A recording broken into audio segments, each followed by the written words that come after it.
We have spent a lot of time this week talking about violent weather all across the country. And here to talk a little more about it and why it's happening, Professor John Martin, chair of the Atmospheric and Oceanic Sciences at UW. If you want to know about the weather, this is the guy that you go to.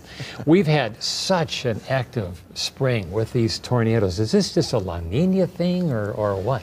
Well, we're very intrigued by the extreme number of storms this spring. I mean, as you might guess. One of the things we're beginning to think is that certainly the tropical Pacific Ocean has a role to play in producing weather systems in the continental part of North America. And we're beginning to believe that one of the big ingredients for these tornadoes, we've known this for a while, is very strong jet stream winds at upper levels.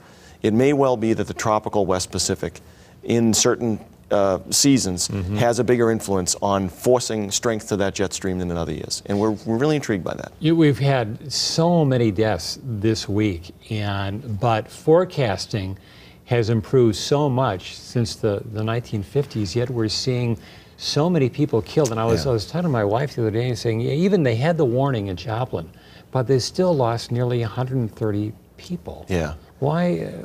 It may just be. This is a question that goes a little bit beyond just the science of meteorology. It may actually have something to do with how do you move people out of harm's way in a large urban environment, and not simply getting them on the road or getting them to a shelter or having them find the right place in a building, but actually how are you sure that in a town of 100,000 people are actually paying attention to the warnings that might be delivered?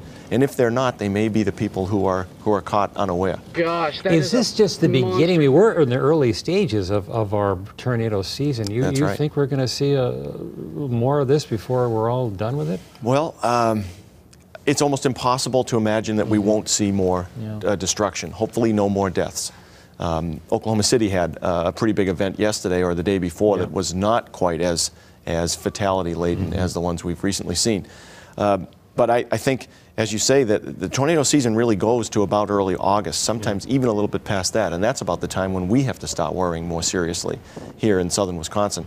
So I can't imagine that we won't see more tornadoes. And now, since the season's gotten off to such a start, anything that happens subsequently is going to get big news. You probably learn a lot with these storm chasers who really know what they're doing with this, so don't go out and chase tornadoes. But that must help you as a scientist when you can get that video and really see at these things. These storms are of such a character that almost any piece of information, including video information about them, is a useful tool to increase our understanding of how these things really work. That's very true.